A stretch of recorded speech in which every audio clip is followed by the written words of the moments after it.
Hello and welcome. Silrace here and this is Nosgoth and I wish to talk about basic gameplay for the vampire side of things this time.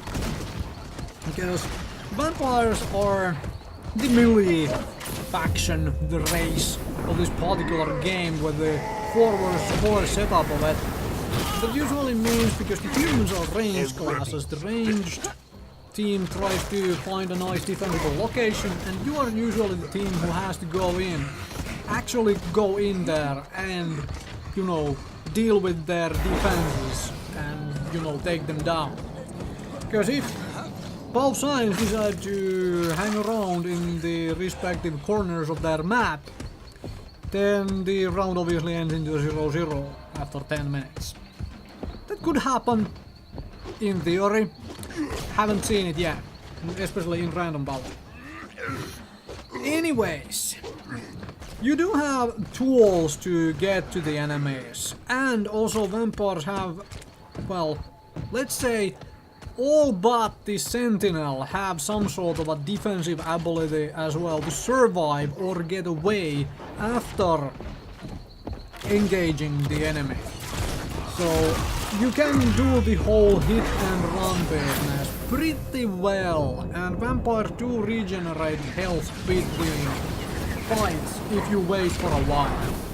So you can get full health by, running away is a good idea if you cannot finish killing stuff. And also you can heal up by executing a player after it has been killed. And this is part where team play should come to be. Like if you are at full health or close to full health and you have a teammate next to you who clearly is not full health, who is almost dead, you should allow them to execute the player. Even though it is plus 10 XP, that XP doesn't do quite as much as if you happen to win the game, That would be quite nice, wouldn't it? And if you run around with a wounded teammate, they probably cannot join you in the next fight, or then they get killed really easily. So be nice to your teammates in this sense of things.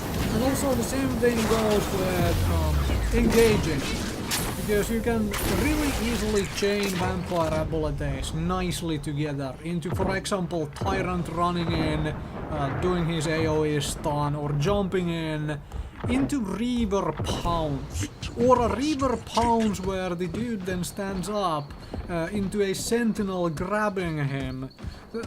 All this stuff works, but you are the player who has to make it work, because in random team games there is usually not good enough coordination to normally pull this off. But you can make it happen by paying attention and by being one of the folks who allows others to change their abilities or change your abilities of their abilities, right? Vampires spawn all over the map, which can be a little bit annoying, a little bit confusing. However, it's also really nice because you usually get quite far away from the fight once you are dead, so you have to run back. Why is this nice? Well, it teaches you the map pretty well. Humans, because they tend to spawn together, it's really, they don't learn the map quite so well when playing the human side. You tend to end up hole up in a corner and whatnot. The vampires actually move and run around and climb walls and jumping all over the place. It's very, very nice.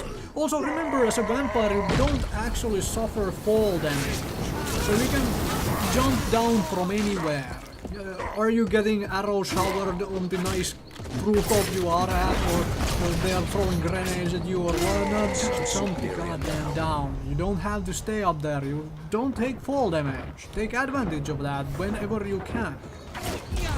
Funny little thing right now in the beta, something I believe they might fix eventually, is you get faster movement speed than sprinting by doing a melee attack followed by a dodge.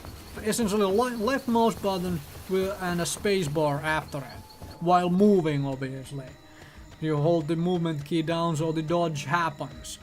This allows you to move faster than if you were simply sprinting forward. Obviously you cannot climb walls doing this, and you cannot fly doing this if you are a sentinel, but when you are moving around on the ground, or when you have to move around erratically during a fight, then using this way to move is probably the better way to go about it. Also, this allows you really easily to catch up to humans who are running away, even the ones who are using the puck to sprint 20% faster. This allows you to catch up to them just fine and keep doing damage. Now, vampires themselves, well, I'm not gonna go too much into the classes, what classes you should play and which is the most powerful ability and whatnot, but for class setups, well, there are a couple of class setups which probably don't work very well, such as, for example, going 4 sentinels.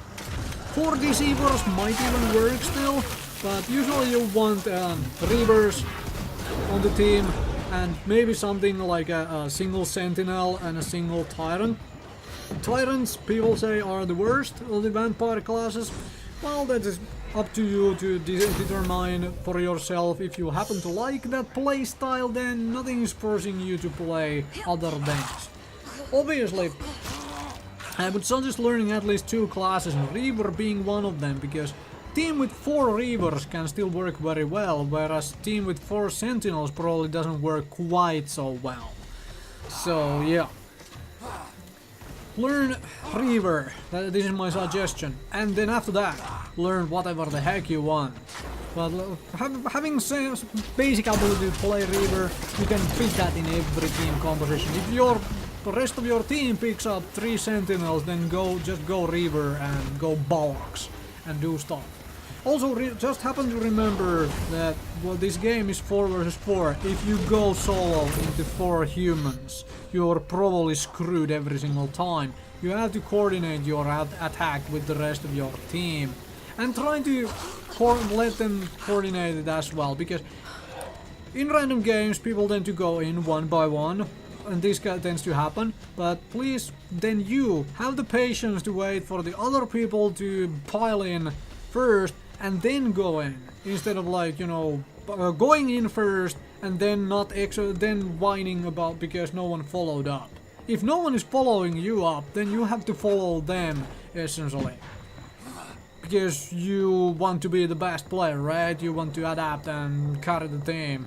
And, well, you are doing that if you set yourself up to the pace of the rest of your team. Thank you very much for watching, and there is a beta key at the bottom of this video in the description. So pick it up, redeem it, and enjoy the beta test of the game. And if you pick it up, please post a comment at the in this video to let people know that you have picked it up, okay? Thank you very much for watching, I'll see you folks another time, another video.